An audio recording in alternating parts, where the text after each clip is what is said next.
नमस्कार, एफएनओ की पाठशाला में आपका स्वागत है। मैं हूं मानसी दवे और वायदा बाजार की सेबी सीडी में पिछली सीरीज से ही हमने ऑप्शंस की शुरुआत की है। जी हां, फ्यूचर से हम आगे बढ़ गए हैं, ऑप्शंस तक पहुंच गए हैं और ऑप्शंस हमें सिखा रहे हैं जी बिजनेस के मैनेजिंग एडिटर अनिल सिंघवी जी।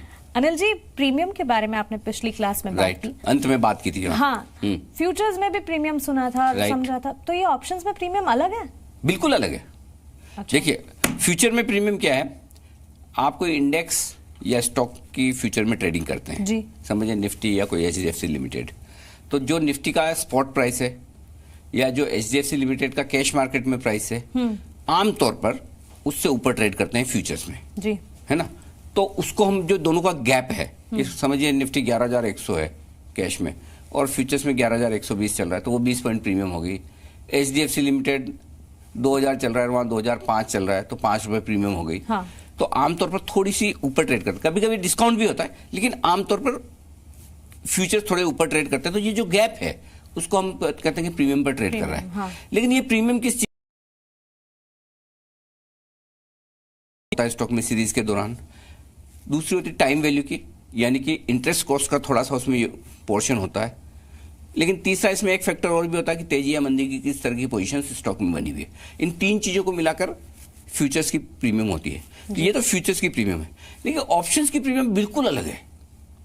अच्छा। हाँ, मतलब ऑप्शंस में प्रीमियम जो डिसाइड होती है वो इस बात पर डिसाइड होती है कि स्टॉक का या निफ्टी का करंट लेवल क्या है।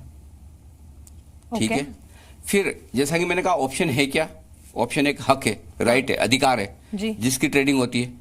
तो वो कौन सा राइट, कौन सा अधिकार आप खरीदने या बेचने जा रहे हैं जी, किस प्राइस का खरीदने या बेचने जा रहे हैं। समझिए, जैसे मैंने आपको पेन का एग्जांपल दिया, लाई पेन दीजिए मुझे। हाँ हाँ, मैंने आपको ये कहा, हाँ, आप जब चाहें ये पेन मुझसे 100 रुपए में खरीद सकती हैं। जी।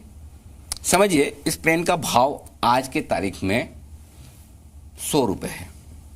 ठीक है। 100 रुपए आज इसका भाव है जी। अब आपको ये पेन कितने रुपए में खरीदने का राइट लेना है मुझे?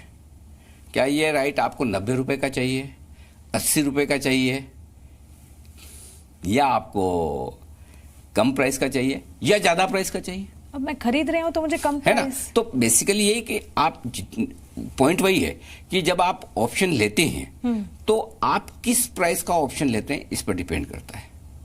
ठीक है। तो उसके बेसिस पर ऑप्शन का प्राइस डिसाइड होता है, प्रीमियम डिसाइड होता है। ऑप्शन आमतौर पर ऑप्शन की प्राइस और ऑप्शन का प्रीमियम सेम चीज मानी जाती है। मैं आगे विस्तार से आपको समझा दूंगा, चिंता मत करें, अभी ना समझ में आ रहा है कोई बड़ी बात नहीं। लेकिन एक चीज समझ लीजिए, अभी आपको इतना ही समझना है, जो ऑप्शन की प्रीमियम है वो फ्यूचर्स की प्रीमियम या डिस्काउंट से बिल्कुल अलग है। तो फिर अगर फ्यूचर में प्रीमियम है, ऑप्शंस में भी प्रीमियम है, हाँ। फ्यूचर में डिस्काउंट है, यहाँ पर भी डिस्काउंट है? बिल्कुल नहीं है। नहीं है? नहीं, बिल्कुल नहीं। अच्छा, तो डिस्काउंट किस बात का? प्रीमियम है, हक है तो। हाँ, आप कुछ ले रही है ना, हाँ। कोई राइट, कोई हक मांग रही है ना, तो उसके तो पैसे लगे ना मुफ्त।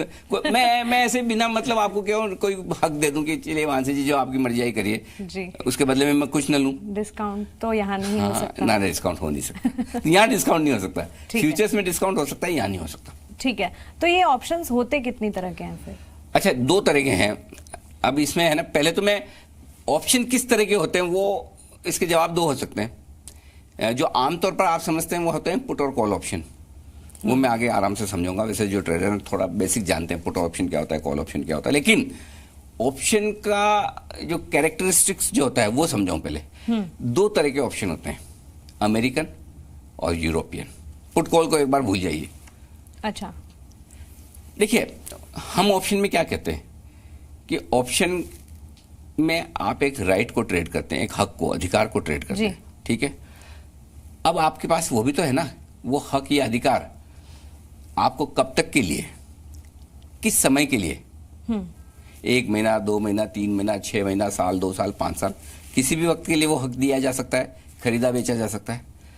तो 2 तरह के ऑप्शन होते हैं। एक होता है अमेरिकन ऑप्शन। समझिए, मैं आपको ये बोलूं कि ये पेन आप 100 रुपए में मुझसे खरीद सकती हैं 3 महीने में। ठीक है।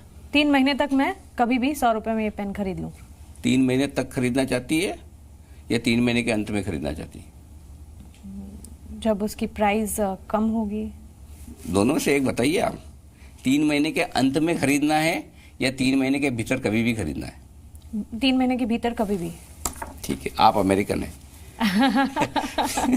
ठीक है, अमेरिकन ऑप्शन ये है जो आपको यह अधिकार देता है कि जो समय है उसके भीतर कभी भी आप कभी भी वो अधिकार अपना इस्तेमाल कर सकती है। उसको हम अमेरिकन ऑप्शन कहते हैं। और यूरोपियन ऑप्शन वो होते हैं, अब मैं समझ गई, जो उस अवधि के अंत में ही आपको अधिकार देता है कि जब 3 महीने खत्म हो रहे हैं उस आखिरी दिन आप डिसाइड कर लीजिए आपको 100 रुपए में पेन चाहिए या नहीं चाहिए। अच्छा, क्लियर है? तो इसमें मतलब फायदेमंद कोई ऑप्शन है ऐसा? फायदे नुकसान की बात नहीं है। देखिए, अमेरिकन ऑप्शन ये है जो अवधि के दौरान कभी भी आप उसका इस्तेमाल कर सकते हैं, जिसको हम इंग्लिश में कहते हैं एक्सरसाइज कर सकते हैं। और यूरोपियन ऑप्शन वो है जो एक ही बार अवधि के अंत में। तो जाहिर सी बात है जो यूरोपियन ऑप्शन है उनकी कीमत थोड़ी कम होगी, है ना, कि आपको हर वक्त अधिकार नहीं है ना, अंत में है। और अमेरिकन ऑप्शन जो होते हैं उनकी कीमत थोड़ी सी ज्यादा होती है, कभी भी आप अच्छा, इसको याद रखने का तरीका बताता हूँ आपको, एकदम बहुत ईजी है। नहीं तो आप हमेशा कंफ्यूज हो गए, हम कौन सा वाला करते हैं, अमेरिकन करते हैं, यूरोपियन करते हैं, समझ में नहीं आएगा। हिंदुस्तान में हम जो अभी ऑप्शन ट्रेड कर रहे हैं, शुरुआत में ये अमेरिकन ऑप्शन थे। आज की तारीख में जितने वायदा कारोबार में हमारे जो ऑप्शन ट्रेड होते हैं वो यूरोपियन होते हैं। मतलब अवधि के अंत में ही आप एक्सरसाइज कर सकते हैं। ठीक है, ट्रेड आप कर सकते हैं पूरी सीरीज के दौरान, बीच बीच में ट्रेडिंग में मनाही नहीं है, लेकिन अगर आपको उस ऑप्शन को एक्सरसाइज करना है, उस अधिकार का इस्तेमाल करना है, वो कैसे किया जाता है वो भी मैं आगे बताऊंगा। तो वो आप अवधि के अंत में ही कर सकते हैं, यानी कि सीरीज की एक्सपायरी पर ही कर सकते हैं। और अब इसको याद करने का आसान तरीका बताऊं। अमेरिकन ऑप्शंस क्या है? कभी भी आप इस्तेमाल कर सकते हैं। यूरोपियन क्या है? अंत में करते हैं। अमेरिकन शुरू होता है ए से, ए मतलब एनी टाइम। यूरोपियन शुरू होता है ई से, ई मतलब एंड। सर क्या फंडा सिखाया आपने? मैं ऐसे ही सीखा हूँ बड़ी मुश्किल से, पहले इतना कंफ्यूज रहता था, आप बिलीव नहीं करें, अमेरिकन है, यूरोपियन है, हम समझ में नहीं आता कौन सा वाला है, कौन सा वाला, कौन से में कभी भी कर सकते हैं। फिर एक दिन ऐसे शांति से बैठा, सोचा A for American any time, E for European and, खत्म। सिंपल है, ये अब नहीं भूलेंगे आप, पक्का। बिल्कुल नहीं, A for American any time, अवधि में कभी भी आप एक्सरसाइज कर सकते हैं, और ई फॉर यूरोपियन एंड में। तो आपकी मेहनत हमें तो सीधा पता चल गया ये। और ये हो सकता है सिर्फ और सिर्फ एफएनओ की पाठशाला में जी बिजनेस के साथ। ये सब मुश्किल चीज है ना, तो इसमें क्या है कि आपको ये चीजें पता होनी चाहिए कि प्रैक्टिकल तरीके से इनको कैसे आसानी से याद रखें। हाँ। तो ये तो ऑप्शन के ऐसे तरीके हैं, लेकिन जो तरीके आप सीखना चाहते हैं, हाँ। और जो हमारे व्यूअर्स भी सीखना चाहते हैं उनको थोड़ा हम आगे बताएंगे, वो होते हैं कॉल और पुट ऑप्शन। अनिल जी, दिक्कत इसलिए होती है क्योंकि कंफ्यूज हो जाता है थोड़ा सा ये, लेकिन ऐसे फंडा अगर हो तो फिर अब तो याद ही रह जाएगा। तो चलिए आगे, ऐसे बहुत सारे फंडाज हैं, ऐसे बहुत सारे क्लासेस हैं, कॉन्सेप्ट्स भी बहुत सारी, ऑप्शन की पाठशाला शुरू हो गई है। आप बने रहे हमारे साथ। नमस्कार।